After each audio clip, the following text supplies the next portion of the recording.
बिस्मिल्लाहिर्रहमानिर्रहीम। अस्सलाम वालेकुम। मैं हूं अक्सानाज़ और आप देख रहे हैं मेरा YouTube channel inside news alert. नाज़रीन, आज की वीडियो में हम बात करेंगे मरूफ़ अदाकार फ़िरोज़ ख़ान और उनकी साबका अहलिया जो हैं अलीज़े फ़ातिमा के केस के हवाले से। बच्चों की कस्टडी से रिलेटेड जो केस है वो चल रहा है अदालत के अंदर। मीटिंग्स जो हैं फ़िरोज़ ख़ान की वो भी बच्चों के साथ करवाई जा रही हैं अदालत के अंदर ही, जो मीटिंग्स रूम बने हुए हैं वहाँ पर। और बहुत ज़्यादा इनका जो तनाज़ा एक मसले पे चल रहा है दोनों का, कि शायद इनकी कोई सेटलमेंट हो जाती, लेकिन बच्चों का जो ख़र्चा है, जो कि एक बच्चों की तमाम अखराजात होते हैं माहाना मेंटेनेंस के, उसके ऊपर जो है वो बहुत ज़्यादा अलीज़े फ़ातिमा में और फ़िरोज़ ख़ान में जो है वो इख्तलाफात नज़र आ रहे हैं। फ़िरोज़ ख़ान डे 1 से अड़े हुए हैं अपनी बात पे कि वो कहते हैं जी वो 20,000 माहाना से फ़ीकस बच्चा जो है वो 1 रुपया भी ज़ायद नहीं अदा करेंगे। और अलीज़े फ़ातिमा जो है वो फ़ीकस जो है 1 महीने का एक बच्चे का जो 1 लाख रुपया डिमांड कर रही है कि बच्चों के अखराजात हैं, उनकी स्कूलिंग की फ़ीस है। जिस तरह के बड़ा बेटा 3.5 साल का है तो वो स्कूल वगैरह जाता है, और इसी तरह बच्ची छोटी तो उसका दूध और दीगर उसके जो अखराजात हैं। और उन्होंने गुज़श्ता हेयरिंग में काफ़ी जो अलीज़े के वकला थे उन्होंने मीडिया पे आके भी ये चीज़ बताई थी कि हमने एक एक चीज़ लिख कर बाकायदा जो है वो बनाकर एक पूरी लिस्ट इनको दी है कि ये अखराजात इतने बनते हैं माहाना। लेकिन फ़िरोज़ ख़ान जो हैं लाखों करोड़ों कमाने वाले, वो कहते हैं जी कि वो सिर्फ़ और सिर्फ माहाना 20 और 20 40,000 रुपये जो है वो सिर्फ़ अपने बच्चों को देंगे, इससे ज़ायद 1 रुपया भी नहीं देंगे। और थोड़ा सा हम आ जाते हैं सेटलमेंट के हवाले से। तो सेटलमेंट जो है जज साहब ने भी दोनों को बुला के, दोनों फ्रीकैन को, जैसे कि अलीज़े फ़ातिमा है और फ़िरोज़ ख़ान, उन दोनों से कहा था कि आप लोग सेटलमेंट कुछ ऐसी करें, क्योंकि देखिए अब उनकी अलहदगी तो होगी है, लेकिन बच्चों के लिए सेटलमेंट इस किस्म की हो कि बच्चों की जो मुलाकात है वो अदालत से बाहर की जा सके, एक बेहतर अच्छे माहौल में, पुरसुकून माहौल में, और जहाँ पे बच्चे भी कंफर्ट फील करें, क्योंकि इनके जो बच्चे हैं वो बहुत छोटे हैं। तो नाज़रीन, अब हुआ ये है कि आज अलीज़े फ़ातिमा की तरफ से एक चालान जो है वो अदालत के अंदर सबमिट करवाया गया है। और उस चालान के अंदर जो है अलीज़े फ़ातिमा, चूँकि उनको पाबंद किया गया है, जो थोड़ा सा आपको बता देते हैं कि ये चालान किस चीज़ का जमा करवाया गया, क्यों जमा करवाया गया और इसके पीछे मामला है क्या। क्योंकि जब अलीज़े फ़ातिमा ने डिमांड की थी कि उसको फ़ीकस 1 लाख रुपया चाहिए पूरे अखराजात के लिए, जिसमें तालीमी, जिसमें एजुकेशन से रिलेटेड भी तमाम अखराजात होंगे, हेल्थ से रिलेटेड भी होंगे, दीगर जो बच्चों के अखराजात होते हैं। तो जो फ़िरोज़ ख़ान है उनके जो वकला थे, बिलखुसूस जो उनके एक वकला टीम के एक हैं फ़ाइज़ अली जगरानी, उन्होंने कहा था कि जी हम सिर्फ़ 20-20 हज़ार रुपये देंगे फ़ीकस, लेकिन इसके अलावा हमें जो हैं वो तमाम चीज़ों की, अगर हेल्थ का मसला है, एजुकेशन के मामलात हैं और वो पैसे कहीं पे जमा करवाने हैं या करवा दिए, हमें पहले से रसीदें दी जाएँ, रसीदें हमारे सामने आएंगी तो उसके बाद जो है वो पैसे अदा किए जाएंगे। तो ये तो इनका हाल है बेएतबारी का एक दूसरे के ऊपर। अगर इनके ये सेटलमेंट वाले मामला तब भी सेट होंगे जब इनके ये अखराजात के मामलात पे ये दोनों एक पेज पे आएंगे। तो अब अलीज़े ने जो चालान भेजा है वो है जी स्कूल फ़ीस का, टोटल है जी 70,000 रुपये का वो चालान भेजा गया है। जो उन्होंने अपने बेटे सुल्तान है जो उसको स्कूल में दाखिल एडमिशन उसका करवा दिया है, और 70,000 रुपये का चालान भिजवा दिया गया, अदालत के अंदर जमा करवाया गया है कि ये जो पैसे हैं वो एजुकेशन की मद में फ़िरोज़ ख़ान जो हैं वो अदा करें। तो अब ये एक नया सिलसिला शुरू हो गया है कि ये जो भी तमाम एजुकेशन के मामलात होंगे, फ़ीस के मामलात हैं, जैसे कि स्कूल्स में बच्चे जाते हैं, बच्चों के बहुत से अखराजात होते हैं, और स्कूल्स के भी बहुत से फ़ीसों के अलावा भी फ़ंड्स और दीगर जो है वो मामलात होते हैं। तो दीगर जो एक्टिविटीज़ होती हैं उनके लिए भी जो है वो चार्जेस वसूल किए जाते हैं। तो अब अलीज़े फ़ातिमा के लिए ये बड़ी मुश्किल है कि एक एक वो रसीद या चालान जमा करवाएंगी अदालत में, आखिर उसके बाद उनको फ़िरोज़ ख़ान की तरफ से पेमेंट की जाएगी। बड़ी ही हैरानगी की बात है, क्योंकि फ़िरोज़ ख़ान जो हैं वो एक बहुत ही वेल नोन आर्टिस्ट हैं, और इसके अलावा उनकी लाखों करोड़ों में कमाई है अगर माहाना देखी जाए। तो इन चीज़ों को वो बहुत अच्छे तरीके से सॉर्ट आउट कर सकते थे बैठ के। और इनकी सेटलमेंट की अगर हम बात करें तो जिस तरीके से नाज़रीन, जैसे कि आप जानते हैं कि अदालत के अंदर एक ही रास्ता होता है जहां से फैमिली कोर्ट के अंदर भी लोग आ रहे होते हैं, और दीगर जो मुल्ज़मान होते हैं, दीगर केसेस के बड़े बड़े केसेस होते हैं जिनके मुल्ज़मान वो एक ही राहदारी होती, वहीं से सब आ भी रहे होते हैं, जा भी रहे होते हैं। और क्या है कि ऐसे माहौल में बच्चों को लाकर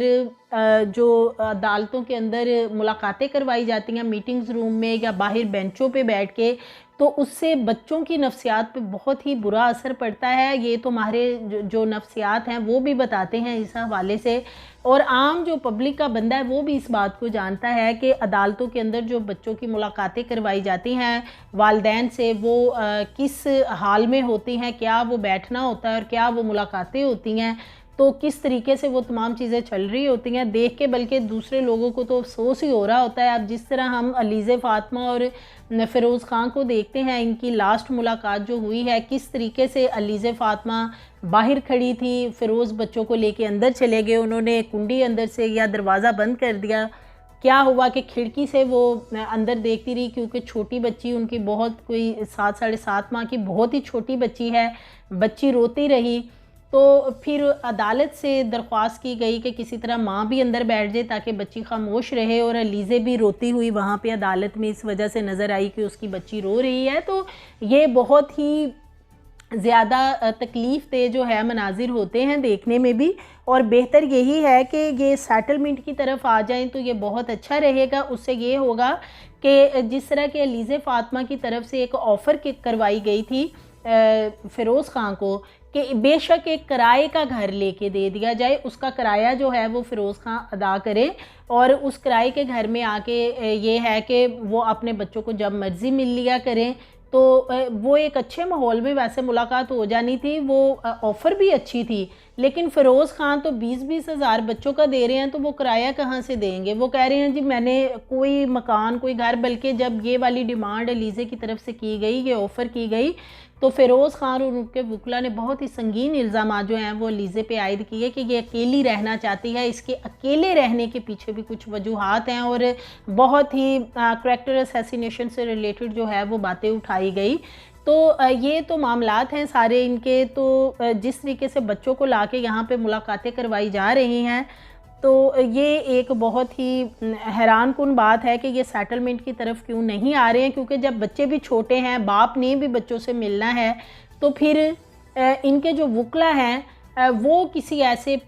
मामला जो हैं वो अदालत के सामने रखें, दोनों तरफ से रखे जाने चाहिए, ताकि कोई मामला ऐसा सेटल हो जाए कि किसी घर, किसी कोर्ट के बाहर कोई जगह ऐसी डिसाइड कर ली जाए जहां आराम से मुलाकात हो जाए। कोर्ट के अंदर जो हालात हैं, कोशिश तो की जाती है वैसे कोर्ट के अंदर, जिस तरह वहाँ पे कुछ मीटिंग्स रूम को अदालतों की तरफ से बनाए गए हैं, उनकी इनॉग्रेशन भी की गई, वहाँ पे कुछ टॉयज़, कुछ चीज़ें, कोई माहौल ऐसा बनाया गया जो मीटिंग्स रूम है उनके अंदर, कि बच्चे अगर अपने माँ बाप से वहाँ पे मुलाकात करते हैं तो क्या होता है कि उनको वहाँ पे थोड़ा माहौल वैसा मिल जाए, फ्रेंडली माहौल भी मिले। लेकिन क्या है कि देखें अदालतों में जो मीटिंग्स रूम है वहाँ तो यही है, क्योंकि एक कमरे में कई लोग जो हैं एट अ टाइम मुलाकात कर रहे होते हैं बच्चों के साथ, और इसी तरह बच्चे जो हैं वो एक दूसरे को देख रहे होते हैं, और क्या वहाँ पे कोई एक्चुअली प्राइवेसी नहीं होती। तो ये मामला सेटलमेंट का जो है देखते हैं कि आज इनकी नेक्स्ट हेयरिंग है दोबारा, उसमें कोई सेटलमेंट के मामला इनके ज़ेरे बहस आते हैं। चलान भेजा गया है अलीज़े की तरफ से 70,000 रुपये एजुकेशन से रिलेटेड जो मामलात हैं, बच्चे के जो दाखिला वगैरह है उस पर क्या बातचीत होती है ये भी देखते हैं, और क्या हर चीज़ की रसीद ही दिखानी पड़ेगी अलीज़े को, या इनके मामला जो इन्होंने एक्चुअली अब दलाइल देने हैं, दोनों तरफ के जो वकला हैं, दोनों फ्री कैन हैं, जो उनके वकला जो हैं वो दलाइल देंगे कि इनका एक ख़र्चा जो है वो जज साहब किसी तरीके से सारा वो कर दें, अच्छे तरीके से उसको कर दिया जाए फ़िक्स, ताकि जो ख़र्चे के मामलात हैं वो भी डिस्टर्ब ना, और सेटलमेंट फिर ही इनकी होनी है जब तक इनके अखराजात के मामला सॉल्व नहीं होते। तो इसके साथ साथ थोड़ा सा आपको ये भी बताते हैं कि जो ये अलीज़े और इसका फ़िरोज़ ख़ान का जो केस है, इसमें सबसे बड़ा मसला है कि ये भी आ रहा है कि अलीज़े जो है वो उसे ट्रस्ट नहीं है। वो कहती है कि गोल्डन वीज़ा है फ़िरोज़ ख़ान के पास और वो किसी भी वक्त जो है वो बच्चों को मुंतकिल कर देंगे। और अगर ये कोई और प्लेस, कोई और जगह भी रखते हैं बच्चों से मुलाकात के लिए, तो चूँकि अदालत में तो इसलिए जज साहब ने कहा था मुलाकात महीने में 2 दफ़ा हुआ करेगी कि फ़िरोज़ ख़ान जो है वो मुलाकात पे आने जब आया करेंगे तो अपना पासपोर्ट और आईडी कार्ड जो है अदालत में जमा करवाएंगे, बच्चों से मुलाकात करेंगे 1.5 घंटा और उसके बाद अपना पासपोर्ट और आईडी कार्ड वापस लेंगे और फिर वो जाया करेंगे। अगर ये किसी और जगह पे मिलते हैं तो फिर ये चीज़ें कहाँ पे जमा होंगी और उसका क्या क्राइटेरिया बनेगा, क्या उसका हिसाब किताब बनेगा, ये भी जो है अदालत के अंदर चीज़ें ज़ेर बहस आएंगी डेफिनेटली। तो इसके अलावा ये भी अब तयन किया जाना होगा कि किस माहौल में किस जगह पे मुलाकात हुआ करेगी, कौन कौन लोग मिल सकते हैं, यानी कि बच्चों के जो दीगर रिश्तेदार हैं जिस तरह दादा दादी हो गए या उनकी पुप्पो वगैरह दीगर जो लोग हो गए फ़िरोज़ ख़ान के जो बाकी रिलेटिव हैं, फैमिली के लोग हैं, कि वो किस क्राइटेरिया में रहते हुए मिल सकते हैं। ये तमाम चीज़ें जो हैं ये आज के उसमें आएंगी ज़ेर बहस। और इसके साथ साथ जो है एक बहुत बड़ा एलिगेशन जो आयद किया गया था, ये कहना है फ़िरोज़ ख़ान के वकला का कि एलिगेशंस लगाए गए हैं डोमेस्टिक वायलेंस से रिलेटेड जो लीज़े ने लगाए हैं, उसकी वजह से बहुत ज़्यादा प्रोजेक्ट जो हैं वो ना सिर्फ वो हाथ से चले गए हैं फ़िरोज़ ख़ान के, बल्कि उनकी रेपुटेशन बहुत ज़्यादा ख़राब हुई है। रेप्यूट ख़राब होने की वजह से उनको काम नहीं मिल रहा, उनकी बहुत ज़्यादा करैक्टर पे उंगलियां उठाई जा रही हैं। तो जिसके ज़िम्मेदार जो है वो अलीज़े हैं और इनको उस केस को भी आगे जो है वो फर्दर बढ़ाया जाएगा। देखते हैं कि अभी ये भी हमारे पास इत्तला आ रही है कि इकरा अज़ीज़ बड़ी मारूफ अदाकारा हैं, उन्होंने कुछ अर्सा पहले जब डोमेस्टिक वायलेंस की तस्वीर शो की थी पोस्ट के ऊपर अलीज़े फ़ातिमा ने, तो इकरा ने बाकायदा पोस्ट लगाई थी इंस्टाग्राम हैंडल के ऊपर कि वो फ़िरोज़ के साथ बाइकाट करती हैं, उनके साथ काम नहीं करेंगी। लेकिन अब जो प्रोजेक्ट इनका आ रहा था, सुना है कि उसमें इकरा ने अब मना कर दिया कि वो फ़िरोज़ के साथ काम नहीं करेंगी। और इसी तरह 1-2 और ड्रामाज़ हैं जिनमें से फ़िरोज़ के साथ मुख्तलिफ जो हीरोइन हैं उन्होंने काम करने से इनकार कर दिया है कि वो फ़िरोज़ के साथ जो है वो काम नहीं करना चाहती हैं। तो ये भी एक बहुत बड़ा इशू जो है वो ज़ेर बहस आ रहा है अदालत के अंदर। और फ़िरोज़ और उसके जो वकला हैं वो कह रहे हैं कि अलीज़े को मना किया जाए कि वो कोई पोस्ट नहीं लगाएंगी। देखें, पोस्टें अगर ये दोनों ही लगाएंगे, अलीज़े लगाएगा फ़िरोज़ ख़ान लगाए, तो फिर सोशल मीडिया तो जो ये है वो एक फिर आप